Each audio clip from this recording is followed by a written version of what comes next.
প্রাণ।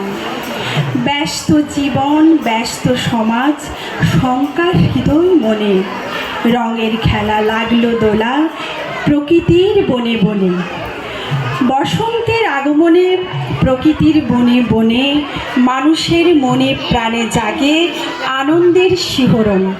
মনোবীণার সেতারেতে খুশির এক অভিনব সুর। আকাশে বাতাসে পথে প্রান্তরে শিমুল পলাশের বনে লাগে সেই খুশির হিল্লোল।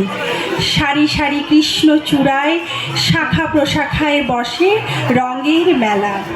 ব্যস্ত জীবনের খেলা শেষে সভ্য সমাজের মানুষরা তাদের জীবনের জড়তা ক্লান্তিকে দূরে ঠেলে আবারও মেতে ওঠে ফাগুনের মেলায়।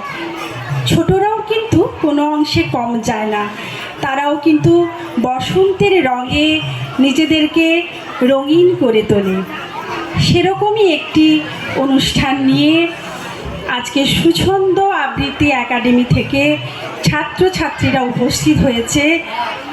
নৃত্য আবৃত্তি আলেখ্য বসন্তের মূর্ছনা। শুরু করো। বসন্ত কবি জয়দীপ রায়। বসন্ত তুই আবির ভরা রঙিন বাঁশির সুর। বসন্ত তুই তোমার পালা শেখের নাচ। বসন্ত তোর দোলের ভাষায় আকাশ ভরা লেখা। বসন্ত তোর রঙে ডুবিয়ে আমার কবিতা শেখা।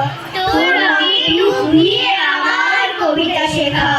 তোর রঙে ডুবিয়ে আমার। স্বপ্নের রং কবি উৎপল কুমার ধারা। হয়েছে